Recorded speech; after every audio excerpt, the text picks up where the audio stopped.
Hello and welcome to the D3 Podcast. This is your host, Matt, joined as always by John and Kevin. How's it going, boys? It's going. Missing our boy Sam today.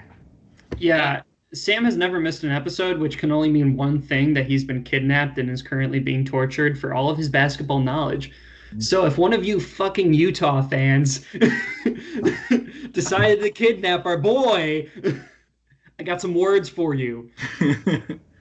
All right, let's get on to the episode. Dude, a lot of shit happened this week.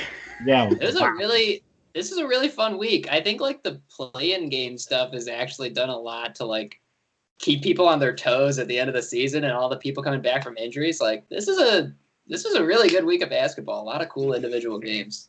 Fantastic. Let's start it off with a very good game, but the very disappointing Celtics.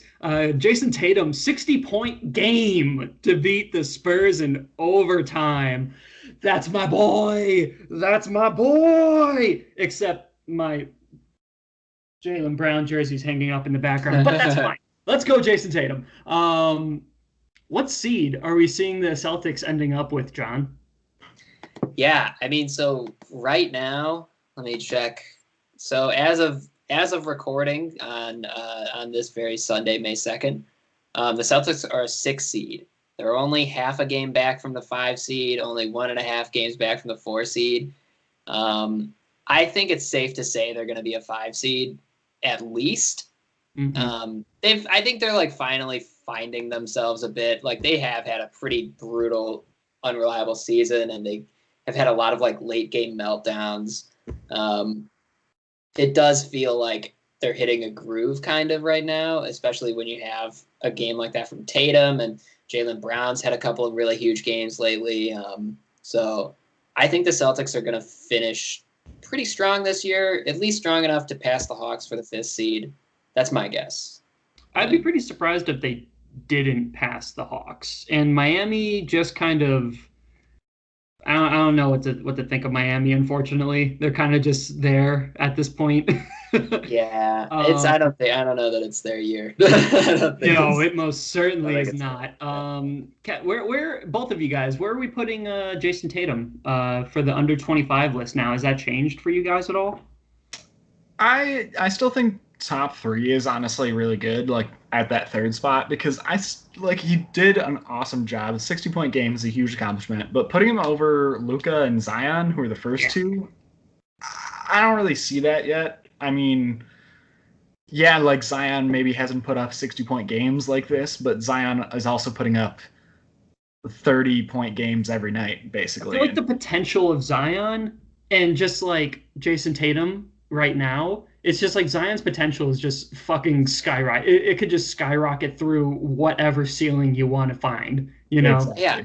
I mean, Zion's out here like putting up 30-point games on like 70 and 80% shooting. Like it's just like this. There's just nothing like that. I think on their list. So Tatum was 3rd. Do we remember? Because I believe so. And then I couldn't remember if he was 3rd or if LaMelo was 3rd. Ooh. I thought actually Tatum might have been underneath Mitchell. I think Tatum was like quite low. I'm gonna look it up real quick. But here's my thing. I think that Tatum should be 3rd on it. Yeah, so it went Luka, Zion, LaMelo, Mitchell, Tatum at 5. Oh, that's okay. nuts. That's fucking nuts. I think, yeah, after this, call me a victim of the moment, but I think you probably got to put Tatum at 3. I agree.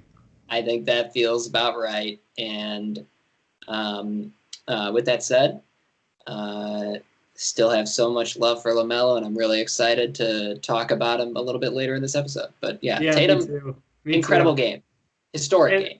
And folks, you got to understand that while Jayson Tatum is extremely skillful, John and I have a little bit of bias, seeing as Jayson Tatum is on John's fantasy team, and I am a low-key Celtics fan. So, yeah. So there's some bias in there. All right, John, we're gonna go with your boy Luka with the 4th ever 30-point, 10 rebound, 20 assist game. 20 assists. Only to ever do it with 1 turnover. 1 turnover. he accounted for, I think the stat was like 32 of the 47 total baskets that the Mavericks made. Wow. And had 1 turnover doing all of that. Insane. Literally historic. Yeah. So that was amazing. That game was amazing. I was watching it, especially like down to the 4th quarter. Like my Apple Watch notified me. It said your heart rate's getting too high. I was tense. Luka hit a clutch mid-range shot that I think either like tied the game or put him up by 1. And then he had a huge assist to, I think, Dorian Finney-Smith that I think ended up being the shot that won the game for them. That game as a whole was like really exciting, especially like as it went on. But like Luka's performance was just like, again, literally something we've never seen before. And he was just incredible. He was amazing. And now they're 5th seed. I mean, now they're the 5th seed. Now they're the 5th seed. All y'all out here spend all year talking your shit, saying the Mavs are trash. I heard it. I remember it. Roll the tape. We can find it. This one's for you. What are the Lakers? Oh, a 6th seed? Oh, that's embarrassing. But look, I don't know if they're going to stay this high. If they do, it's cool. But honestly, like the fact that they've gotten themselves, I feel like, in a position firmly out of the play-in game, this is exactly what you want to see from them, especially with all the struggles they've had with health all year. It feels like they're getting it together, and it feels like Luka is like very locked in right now. Because this was, we'll talk about it for game of the week, but like this wasn't the only crazy game he had. Like, so he's definitely like very in the zone at the moment. Now I do have a little bit of, I guess not necessarily breaking news, but this is very, very wild. On my phone, I have charging right now. I have the Nets and Bucks game on currently. It's just the box score. It's currently 90-90 starting in the 4th quarter. That sounds about right. Kevin Durant has 31 points and Giannis has 38. There we go. That sounds about right. Drew Holiday has 15. Chris Middleton has 16. Kyrie Irving has 15, and DeAndre Jordan has 10. Yeah, that's sick. That's an insane game. Let me pull it back real quick. Yeah, and please. say, so 4 people in NBA history, including Luka Doncic, have had a 30-point, 10-rebound, 20-assist game. Mm-hmm. Matt and Kevin, I'm going to have you guys go back and forth real quick and see if you can guess the other 3. I think it won't be, if you can't guess them, when you hear them, you'll be like, that makes perfect sense. Is it recent? Are we talking about recent or? This is in the entire history of the NBA. Fuck. All right, well, I'm going to go with the obvious guess, Michael Jordan. No. Wilt Chamberlain. No. Shit. Stockton? No. You each get you get one more guess, Kevin, you get 2. Kareem Abdul-Jabbar. No, God. What the dicks? You guys are thinking too LeBron? Physically large. No. Oh, fuck. Too big. All right. Too physically large. So I gotta go small person. Gotta be from. I feel like this hasn't happened in a while, but. Is this guy on the Suns? No. Fuck. I don't know. I have. How about this? I'll tell you. Actually, one of them also happened this season. Oh, really? What? So who do you think would have done that? No, Russ. Yes, Russell Westbrook is one sense. of them. Okay. Yep. And then, do you guys? I'll give you both if you want one more chance to guess the other 2. Walt Frazier? No. I'm going for old people that I respect that. I'll go with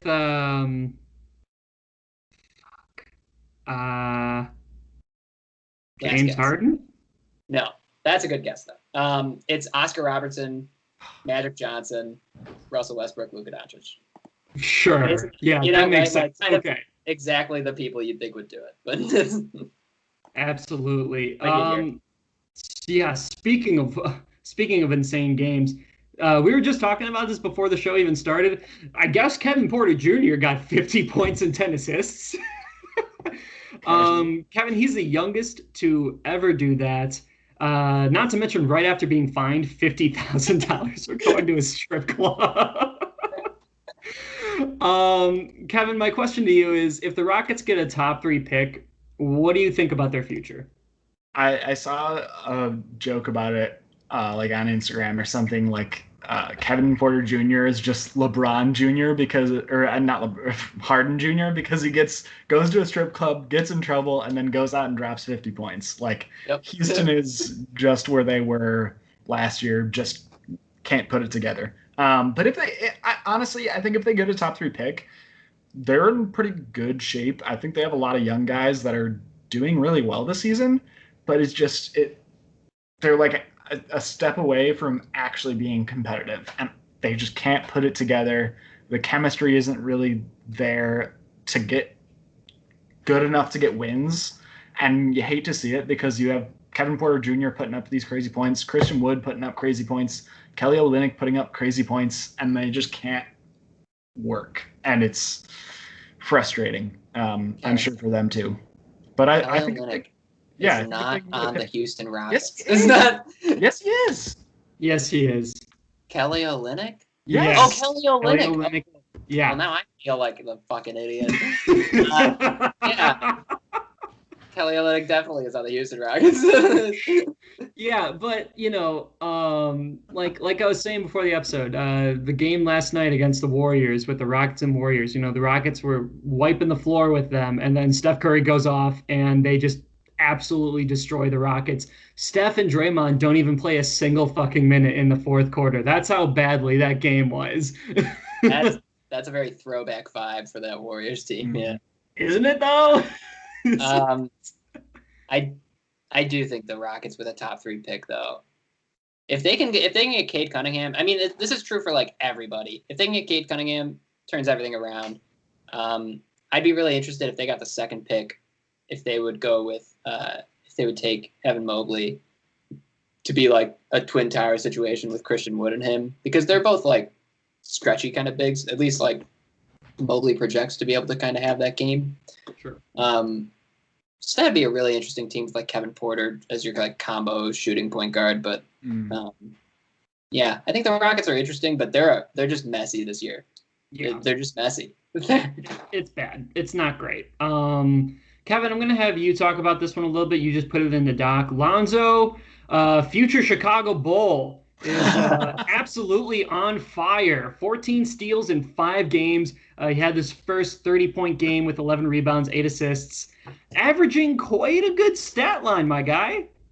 Yeah, he's finally getting his groove this season. I think we've seen it since the beginning of the season, kind of. He's finally started to get those numbers, and then the past, like, especially the past 5 games, but the past like 10 or 15 or so, he's really been stepping up and putting up like almost Russ numbers. He's averaging almost 20 points, almost 9 rebounds, 7.5 assists, and almost 3 steals a game in the last 5 games. Like that is ideal what you want to see out of a point guard, and he is killing it. Pelicans are still not the best right now, but again, I feel like they're one of those teams where they're just so young and they're just really trying to get everything together, and it seems like that's slowly happening. I don't think they're worried as much about getting a good seed this year. I think they're just out of range at this point, but I don't know. I said that about the Mavs, and now the Mavs are a 5 seed, so I wouldn't say that's just out of range. I would say that in my opinion, it's pretty out of range. San Antonio Spurs, they're the 10th seed. They're right above the Pelicans. They're at 31-31 right now. The Pelicans are at 29-35. So with that amount of losses, that's a lot of catch up that they would have to do. I just don't see it for them this year, and that's fine. Like, that's totally fine. You got to make sure they have enough assets and a good draft capital when you're going to be trading away Lonzo. You just need to get that done. Yeah. Oh, I hope we get Lonzo Ball. God, the Bulls are so fucking miserable right now. The Bulls suck. If the Bulls got Lonzo, I think that would just bring them up so much because I think Lonzo's really come into his own this year, and the Bulls need someone like him to show up. Like, oh my God. Like if the Bulls lose their draft pick and don't get Lonzo Ball, I don't know how I'm just gonna be miserable. I'm gonna be so fucking sad. John's just gonna have absolutely like his amount of memorabilia for the Bulls is going to be completely lower than the amount of memorabilia he'll have for Luka Doncic. I love the Bulls till I die, but I need some joy in my life. Yeah. That's exactly how I feel about the Chicago Bears, John, except their draft was actually pretty fucking good. Justin Fields, baby, let's go. All righty. That draft was can't convince me any other way. That shit was awesome. I'm so fucking excited for that. I swear to God, I was so terrified when I heard that they drafted a QB. I was just like, fucking hell, but Bears doing Bears things again. And then you sent me that stat line, and I was just like, oh. Second best quarterback in the draft. I'm so, like, it's insane that he fell. It was total bullshit. It was all like character assassination bullshit. It was Belichick propaganda for sure. And like now he's a Bear. The city loves him already. Mm-hmm. Look, I mean, it's just I can hardly say that I've cared so much about a Chicago sports rookie since my beloved Patrick Williams. Yes. Kevin, you want to give your 2 cents about that Bears draft, and then we can go back to basketball? I just think it's now that I am looking at it in hindsight, I think it's perfect. They got 2 linemen out of it too, which is awesome. Yeah, a really good one too. Yeah, exactly. And at first, Matt, like you said, I was kind of scared because I saw what they gave up to get up to that pick, and then I realized who they got with it, and I was like, okay. And I think the Bears have needed for so long just a franchise QB who can come in from rookie season and everyone gets hyped and so like is super supportive of him, and he just rides it out on the Bears. And I think that this city needs that so bad and has wanted that for so long. So let's hope he's here. Help. Huh? And it wasn't Mac Jones. Yeah, they didn't get Mac Jones. That would have been the Bears thing to do, and they didn't do it. And that's what I was fully expecting. So here we go. Anyway, back to basketball. On the other side of Lonzo Ball having a fantastic time, guess who's back? LaMelo's back, baby, with an amazing full court underhanded pass. That was so dumb. How did he do that? I saw that, man. How do you almost perfectly placed and just underhanded tossed it across the court? What the fuck is that? Like, dude, I'm so glad he was there was some rust, of course, but he still almost had a triple-double first game he came back after a month. I mean, this guy's a rookie. Like, the sky is truly the limit because the stuff that he does is just like, it just like blows your mind. You're like, how did that even happen? How did that work? I can't even tell what you saw. Like, LaMelo's awesome. He's so fun to watch. The announcing team in Charlotte is so elite. Absolutely. Just like hype all around. Love to see it. So excited that we get to see LaMelo play playoff basketball. Yeah, me too. That's going to be good. Can't wait. Kevin, on the other side of that, LeBron, your boy, he back, baby. Thank God, because the Lakers are not doing great. So they need all the help they can get. Oh, Lord. How are we looking at LeBron for the future of the Lakers right now? Do you think that they're going to push up a little bit more in the seeding? I think they can get to I think we talked about this earlier. I think they can swap with the Mavs at least. I would be surprised if they get up to 4. I don't think they can get past that because oh my God, the difference between the 4 and 5 seed right now is 6 games. Yep. The Clippers wow. are half games behind. The Mavs are 9.5 games behind. That's the top crazy. 4 seeds in the West are awesome. Like all 4 of those teams are really good. That's insane. Yeah. So Hey, I Kevin. very much doubt that. I don't even think they physically can. I don't know. I think they could, but I don't. It's not going to happen. So I think they take a 5 seed, but that's it. Kevin, there is something I wanted to bring up to you before we get into the next part. Apparently, there is a Paul George stat that he has been absolutely fire and, quote, carrying the team, carrying the Clippers. What do you have to say in response to that? Oh, I totally believe that. Paul George is great during the regular season. He's a great player. And then the playoffs come, and he is one of the most inconsistent, garbage, not clutch players I've ever seen in my entire life. If Paul George has the ball with 10 seconds left, you might as well just forfeit the game. Damn. Damn. He I is really- literally the opposite of clutch. Like, he is as far as you can get from clutch. It blows my mind how people still praise that man. Like, everyone's defending him this season too because he's having a really good regular season, and props to him. Absolutely props.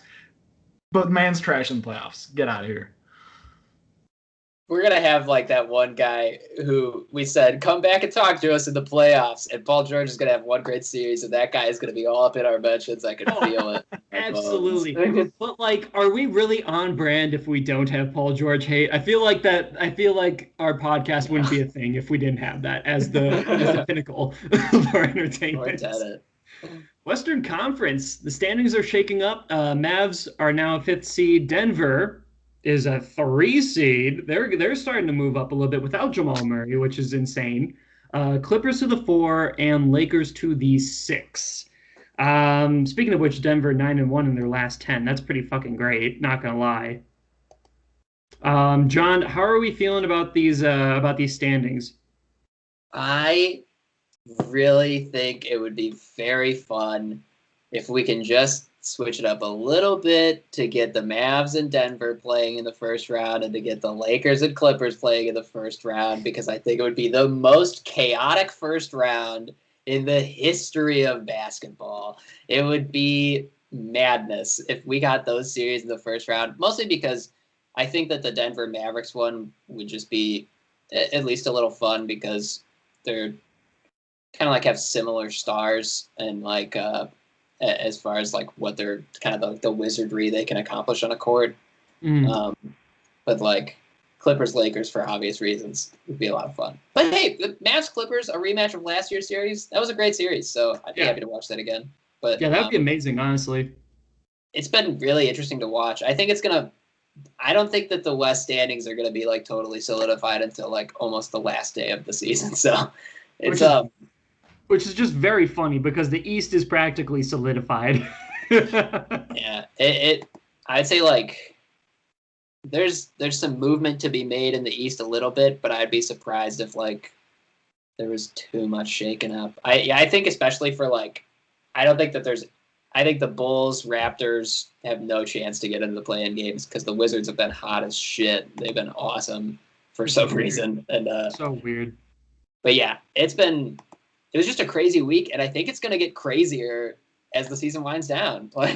Yeah, 100%. Speaking of which, the Suns, they clinched the playoffs for the first time in over a decade. First playoffs for Devin Booker's career. That's insane. Yeah. Yeah, it's absolutely wild, especially for such a talented player of Devin Booker. Kevin, I know that like, the first seed and whatnot, and, absolute props to them. I think they're the 2nd seed right now. But they were the first seed. Yeah, they were like the first seed for like a day. Yeah. And then, I bet that but I do think they'll probably like flip-flop a couple times as the season's winding down. Yeah, they're down by like it says games back 0.5. Yeah. So yeah, they're basically the first.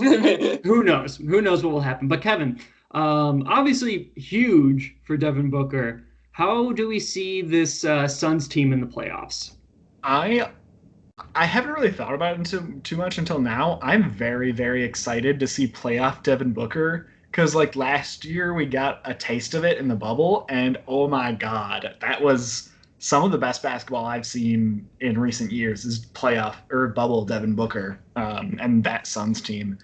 And especially if the standings stay as they are now, I honestly think that Suns Blazers matchup, that's who they're would be paired against, I think that would be so fun to watch in the playoffs. Obviously, Dame is always comes to play in the playoffs. Like he's popping this regular season, and I think playing against the Suns, he'll really try and push it over the top. And then seeing Devin Booker have to come back and respond to that, oh my God, I am super excited about that matchup. Even though I think the Suns no doubt take it, I think that would be a really fun series to watch. Yeah, I can't imagine the Suns losing to Portland, even with Dame being as clutch as he is. John? It is so interesting that you talk about like those two teams because they were in a very similar position in the bubble where they were both like fighting really hard to get into like the play-in games to get into the playoffs in the West. And even though the Suns were undefeated in the bubble, they didn't quite get it. It's really interesting to see where those two teams are a season later. Exactly. And if I'm Damian Lillard, I'm like, what the fuck happened? Because the Suns, basically the number one seed in the West, they're right there with the Jazz. And the Blazers have been kind of a train wreck, especially like post All-Star break. Do you think that'd be different if CJ was here? If he was there the whole season, it might be different because he was so good to start. But I think at the end of the day, like that Blazers defense is really, really, really bad. It's just terrible. They can't guard anybody. And if Dame is having a bad night, it just feels like they just aren't in games. And so it's kind of sad, honestly. I don't know. I think there's going to be, to some degree, some shaking up in Portland. I don't think that it'll be like trading Damian Lillard. I don't think that ever happens. He really loves Portland.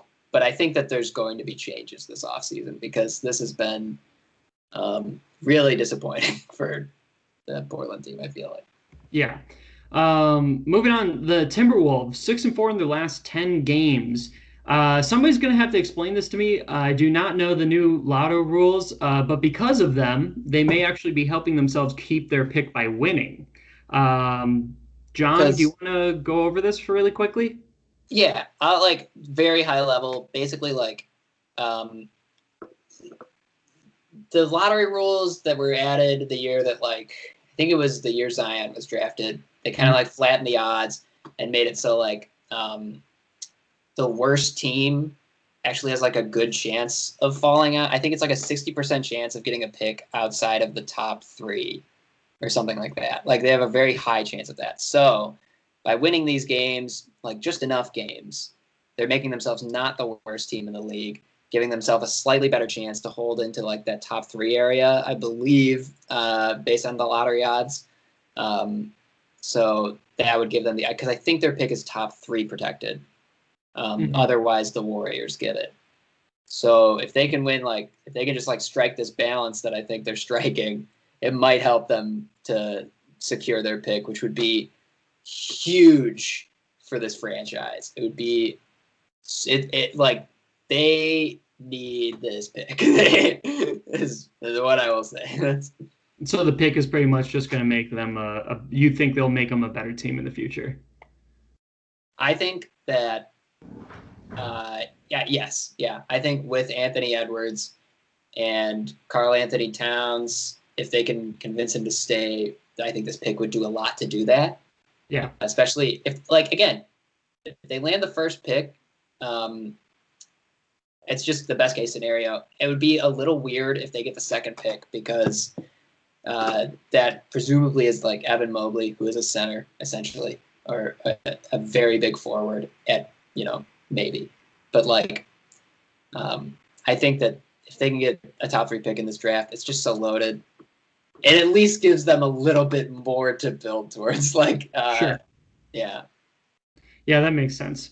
Why don't we get into the game of the week? So last week, we picked a real great game, let me tell you. Last week was Golden State and Dallas, 103 and to 133. Dallas obviously won. Luka had 39 points, 8 assists, 6 rebounds in only 29 minutes. How fucked up is that? John, I'm gonna let you go first and talk about this game a little bit. Yeah, it was a murder. It was cold-blooded. Luka, again, just had an incredible game. He did all of that, super quickly, and it was just like it was not a good game at all. And I don't know. All I have to say is like props to Luka Doncic. He's just on another level right now. He's really like, again, I said it earlier, but he's just locked in. You can see it in this game. You can see it in the other one. It wasn't even really competitive. So, and bummer game of the week. Yeah, and not to mention that John is the sole person who picked Dallas to beat the Warriors. So, congratulations on that pick. Get fucked, losers. Kevin, yeah, I think that's why Sam's not here. He just doesn't want to. He doesn't want to admit. Kevin, how surprised are you from this game? I'm pretty fucking shocked. Steph Curry, he had a pretty good game, not 30 points, but he still played his hardest and whatnot. This is not the outcome that we were expecting. I think we're starting to see that more this season a lot. The inconsistency of the Warriors. They're not bad, but they're just not consistent at all. I think Andrew Wiggins is not a great person to have on that team, I don't think. I mean, he's not terrible. Kelly Oubre this season is the most inconsistent person in the NBA, I think. Obviously, Steph putting up big numbers. Draymond is great, but gives you zero offensive output every night. And how can you stop Luka getting 39 points in 28 minutes? Like, Golden State Warriors don't have a defense. They can't. Yeah. They can't even a little bit stop Luka if he's on fire. That's just not possible. Their defense is Draymond Green, and that's it. Their defense is Draymond Green. That's very well put. We got a new game for you guys this week. We had the Lakers and the Clippers. This game is on Thursday, May 6th. Why don't we run through it, boys? Why don't we run through this? We've got, I would probably say that the Clippers win this. Only because, well, I mean, we'll see how LeBron does coming back from being injured. I feel like the Clippers are just so hot right now that they're not like easing up at all.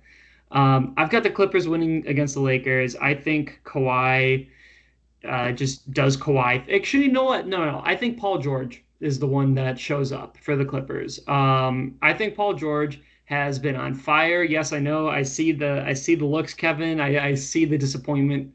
But Paul George has been absolutely on fire lately. I don't know if that lets up just because Kawhi's back. We'll see what happens. I think he'll do great. But I have the Clippers over the Lakers. I'd probably say it's a pretty close game. They're both pretty decently solid, like very solid defensive teams. And when their offense is hot, it's hot. So I'd probably say maybe 110 to 107, and I'll have the Clippers going over the Lakers. John? I am going to take the Lakers. I think that, I think the Lakers are going to be playing their hardest basketball they've been playing probably in at least a month. They're going to be really putting their feet on the gas, I'm guessing, because they don't want to fall, God forbid, they fall to that 7 seed and have to do play-in basketball to get into the fucking playoffs. I think they're going to be trying to win games down the stretch. LeBron is going to be trying to play himself into playoff basketball shape. AD is going to be doing the same. I think that the Lakers are kind of going to have to look at themselves and be like, okay, we're not fucking around anymore. It's time to really put our feet on the gas. That's my guess. So I'm going to say the Lakers take it. And I'm actually going to go ahead and say that it's going to be 108 Lakers to 95 Clippers. That's damn.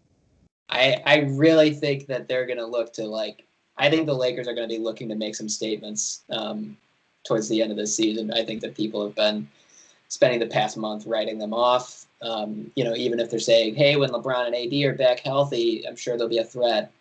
But, LeBron likes attention. He likes that spotlight, and he wants to remind everyone who the number one head honcho is. So I'm thinking the Lakers are looking to make a statement. I get it.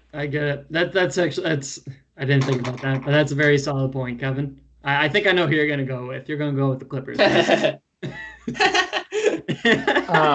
No, I agree with John. I'm going with the Lakers. Basically agree with everything John said. I think LeBron is sick that the Lakers have been doing as bad as they have, and I think he's going to come out and show off his playoff LeBron a little bit right before we get into the playoffs. I think him and AD are a perfect combo to stomp out this Clippers team. I think the Clippers' biggest weakness is that they have no center power at all. They have Zubats, and do they have DeMarcus Cousins? I think AD can go to town on that and have no one stopping him. It's not like Paul George or Kawhi is going to guard him, so I think AD's going to go to town. LeBron's going to go to town. And like John said, they're going to come out here and try and make a statement. And I think the Clippers are the perfect team to do that against. Obviously, they're kind of rivals. Yeah, I think I would want to see Kawhi back and killing it. But I don't think it'll be enough. I got Lakers 110 to 106. Yeah. Okay. Yeah, that sounds about right. It'll be a really good game. I hope it'll be a really good game. It's kind of crazy to think how the Lakers really thought that Kyle Kuzma was a better option than Lonzo and Brandon Ingram. But here we are. I think that the Pelicans were just like, you can keep him. Not to hate on Kuzma, Lakers fan. He's been a very good defensive player this year, but he's not going to be an all-star. He's not what Lonzo is. Yeah, he's a very good role player. Lakers fans, enjoy very good role player. You heard it here, folks. Thank you guys so much for listening to the podcast. This is the Deep 3 Pod. You can find us on Apple Podcasts or Spotify. You can also see us on YouTube. Please like, share, and subscribe. Show us to your friends, your family. Maybe they'll hate us too. Thank you guys so much for listening to the show, and have a good night. Peace. We miss you, Sam.